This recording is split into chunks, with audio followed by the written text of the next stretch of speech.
Welcome to part 2, our playthrough for 4 Against the Netherworld, supplement for 4 Against Darkness by Ganesha Games for characters of levels 6 to 9. We had just rolled the dice to determine where we would start on the map of known parts of the Netherworld, and it turned out to be a 5. As you can see under the die, we had a symbol for 5, on which I placed a die, which is the place where we would have started, but I also have started here on the 4, 3, etc. All of them being widely dispersed, and as you can see, the numbered parts on the map, which have Roman numerals and stars, are quite spread out across the map. So we are starting very close to the Quagmire of Distress, which is a pretty little zone where zombie hands erupt out of the ground. Here we've got a shrine.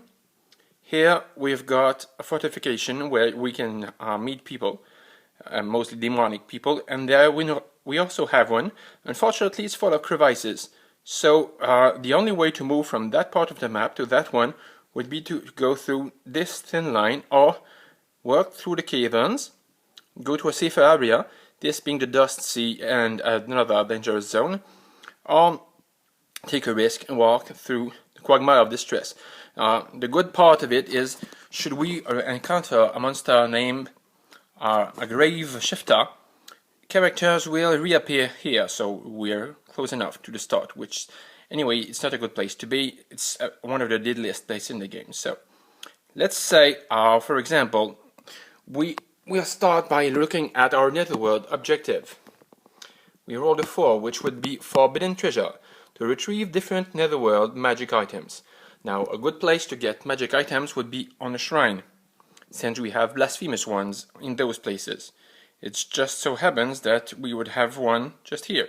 So let's say our intended journey would be to go through that point to the the Dust Sea, a cavern, another cavern, and then on the shrine. Could also go through the Dust Sea this way, but it would be more dangerous since targets for terrain challenges are higher. As you can see from the table, the Dust Sea has a low encounter rate.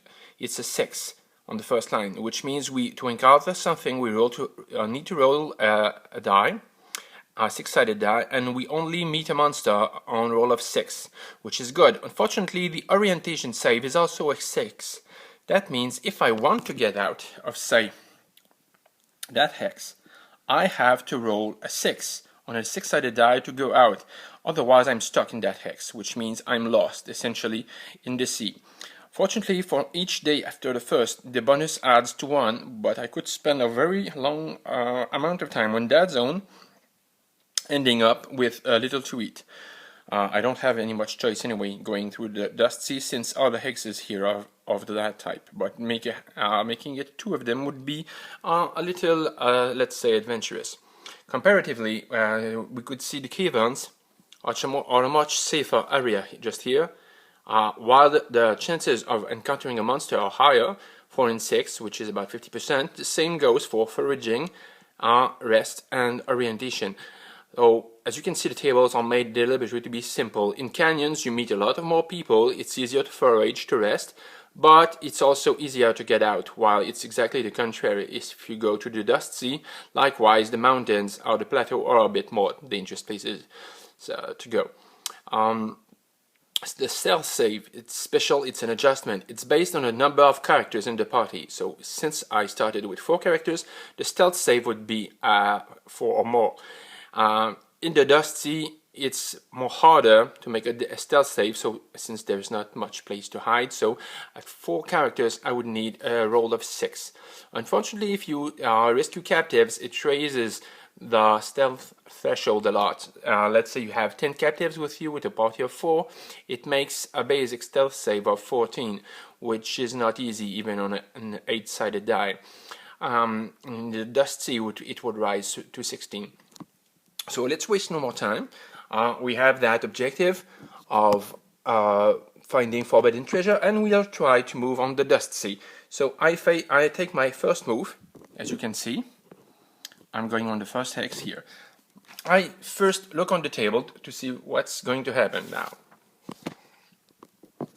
First thing to do is make an encounter check. I look at my table, the encounter check, and the dusty is a 6. So let's see what the dice says. Damn. It's fallen. Let's roll another one. Okay, we've got a 3, so that means no encounter. As you can see from the table, I needed a 6. So no stealth save is needed. Likewise, can I forage? No, I can't. There's no food in the dust sea, which is made entirely of bone dust. Can I rest? Well, at that time it's not useful. And can I make an orientation save to go out? I need a 6 this time again. I rolled a 5, so I'm stuck in that same hex here. So I can cross first day of rations for my group and note first day lost in the dust sea. Let's roll again on the morrow. Same procedure goes again. Start with an encounter check. Avoid a monster with a stealth save if you want. Foraging, make camp, orientation save. Now let's roll again for that encounter save. No encounter since we don't have a 6 yet. No stealth is necessary. No rest is necessary. Now let's see if I can get out. I need to roll a 6, but since it's my second day, I have a +1 bonus. This mechanic was added since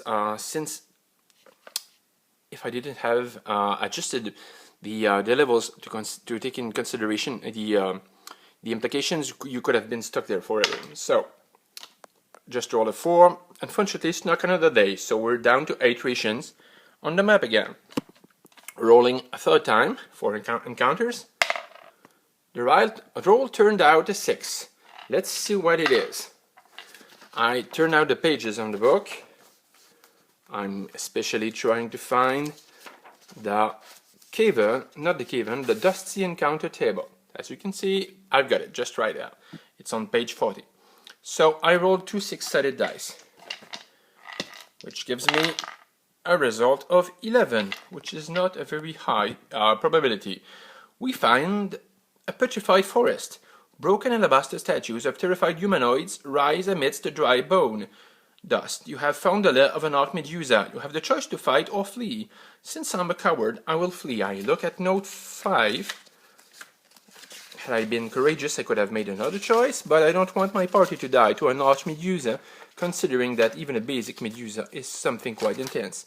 My party, I think, is not just ready enough for that yet. So, notes to table. This is note 17. Note 5. Note 5. Okay, if you attempt to flee, you must succeed at level 7. Stealth save for each character. Rogues at their level, halflings roll half. Those who fail must fight the monster who gains surprise. It's not very good looking. So I need to roll these dice. So first character succeeds, second character 4 fails, third character 7 succeeds, and the last one has an 8.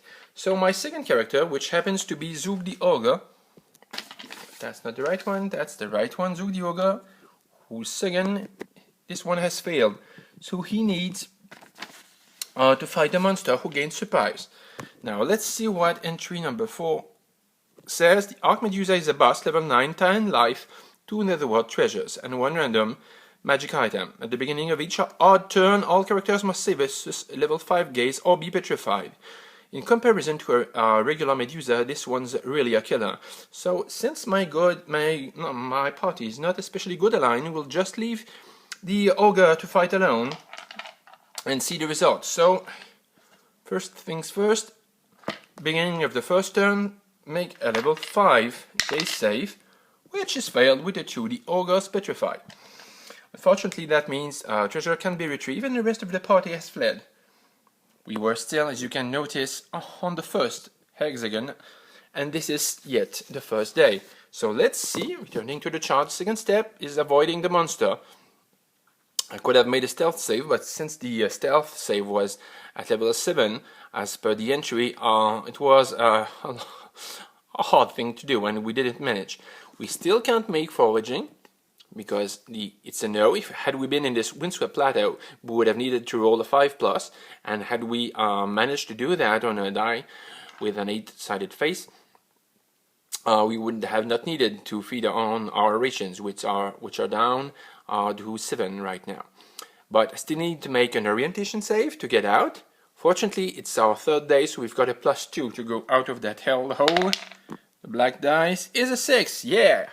So we're out of the damn place. We can move forward to the caves. Now, I do the same thing again. Checking at the table, the caverns encounters are much more likely. It's a 4 or more. Roll a die. We've got a 4. We encounter something. So this time, I'm not going obviously to check on the dusty table, but on the cavern table. Each table, of course, is unique with special encounters. As you can see here from the cavern encounters table, I need to roll 2 dice. I suggest not reading the tables ahead to give you some surprise.